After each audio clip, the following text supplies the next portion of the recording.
వీక్షకులందరికీ నమస్కారం. జూన్ నెలలో ఏ విధమైనటువంటి గ్రహస్థితి ఉన్నది? ఆ గ్రహస్థితి వల్ల ద్వాదశ రాసుల వారు ఏ విధమైనటువంటి ప్రభావాన్ని పొందబోతూ ఉన్నారనేటువంటి విషయాన్ని ఈ కార్యక్రమం ద్వారా తెలుసుకుందాం. ముఖ్యంగా వృశ్చిక రాశి వారికి జూన్ మాసం అద్భుతమైనటువంటి మాసంగా చెప్పవచ్చును.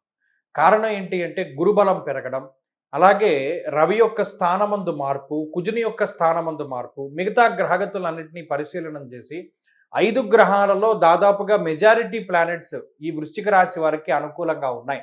దీనివల్ల జీవితం చాలా సులభతరంగా మారుతూ ఉంటుంది. అంటే ఇంతవరకు ఏదైనా అనారోగ్య సమస్యతోటి బాధపడుతూ ఉన్నా, లేదా ఏదైనా ఆర్థిక ఇబ్బందులు, అప్పుల బాధలు, శత్రువుల బాధలతోటి బాధపడుతూ ఉన్నా, లేదా కుటుంబ సభ్యులే మీకు వ్యతిరేకంగా మారి మిమ్మల్ని ఇబ్బంది పెడుతూ ఉన్నటువంటి సందర్భాలున్నా, లేదు తోబుట్టువులు కానీ అన్నదమ్ముల మధ్యలో ఉండేటువంటి అనేక రకాలైనటువంటి విభేదాలతోటి బాధపడుతూ ఉన్నా, లేదు పై అధికారులతోటి తోటి ఉద్యోగస్తులతోటి, అంటే గతంలో చూసుకుంటే అన్ని తగువులే ఉన్నాయి. ఇప్పుడు అటువంటి వాటి నుండి బయటపడుతూ ఉండడానికి అవకాశం ఉంటుంది. మిత్రుల యొక్క సంఖ్య పెరుగుతుంది. మీకు సహకరించేటువంటి వారు ఎక్కువ మంది ఉంటారు.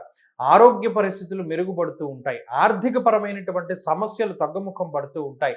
అదృష్టం మీ వెన్నంటే ఉంటుంది. 9వ స్థానమందు గురుగ్రహ సంచారం అర్ధంచ స్వకులాచార గృహలాభ సుభోజనం అన్నారు.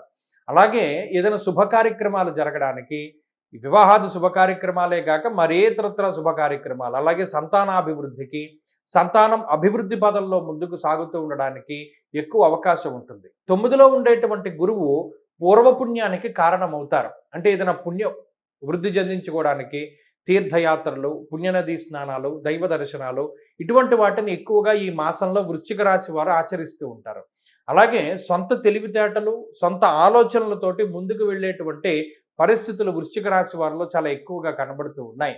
అలాగే మీ యొక్క ప్రణాళికలను మార్చుకుంటూ ఉంటారు. గతంలో మనం ఎలా చేశామో ఇప్పుడు ఈ విధంగా ముందుకు వెళదాం అనేటువంటి ఆలోచనలు చాలా ఎక్కువగా వస్తూ ఉంటాయి.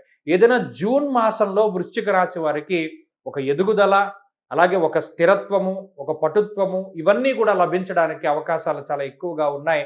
కాబట్టి ఇది ఒక గొప్ప మాసము. గురుడు మారిన తర్వాత 5 గ్రహాలు ఇదే నెలలో మారిన తర్వాత అన్నిటి తాలూకు శుభ ఫలితాలని పూర్తి స్థాయిలో అనుభవించడానికి ప్రయత్నం చేయండి.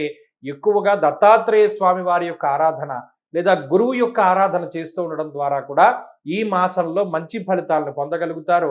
ప్రత్యేకించి ఈ మాసంలో చేసేటువంటి దాన ధర్మాదుల వల్ల కూడా మంచి ఫలితాలను పొందగలుగుతారు.